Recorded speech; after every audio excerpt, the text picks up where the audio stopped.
in the life of Stephen, the researcher. Something that is incomprehensible to humans may have been carried ashore by a powerful storm the previous evening.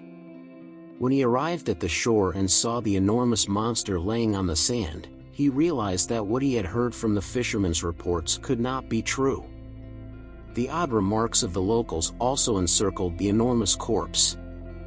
Since we don't often see fish swimming in our ponds, Stephen believes that it was challenging to determine his age because of his enormous features.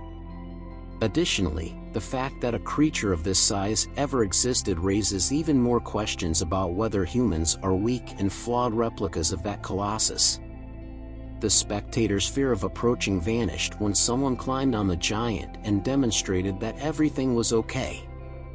Apparently, they discovered a new tourist attraction to enjoy in Stephen's opinion. It appeared as though the giant would suddenly rise up and squash his inquisitive, obnoxious little copies. Since it was already getting dark, the scientist and his team made the decision to depart, and it took 3 days for Stephen to return to the beach and carry on with his observations. The next day, Stephen made the decision to go in the late afternoon to gain access to the giant without many people present. His body was already in the process of decomposition and now had an older appearance. Stephen mustered the courage to climb on the giant and observe everything from above. The left arm had already been torn off. The little humans were already acting like carnivores. However, many people had already lost interest in the giant, with the exception of a few children and young men who planned to cut it up all the way to its femur, which seems too morbid to me. What is the point of this?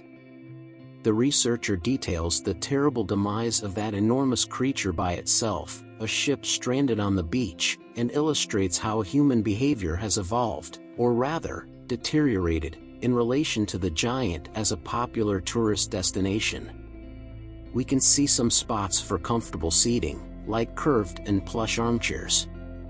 In the days that followed, more limbs were cut from the giant, even with the assistance of a crane, just as his skin turned into a mural of graffiti with drawings and symbols of all kinds.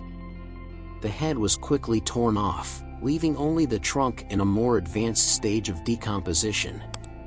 The tiny cigarette butts indicate a large unconventional ashtray. There is also a space for kids to play on a slide and build their own sand castle. The fact that folks were preparing significant quantities of stews from their meat was more stranger. Cannibalism. Months after the giant's appearance, humans and seagulls shared a lovely meal. Of course, the only remnants of the giant were scattered throughout the area, such as bones buried in the sand or possibly a plain butcher's sash that is now styled with a strange femur and the missing head. Remember, there was also an abandoned skull in an old cottage secluded in the country, and the most bizarre thing exposed in a circus with a tent called Wonderland, an attraction that unquestionably drives any visitor to the edge of insanity. Its reproductive organ is present in a conservation tank, but it is said to have belonged to a whale.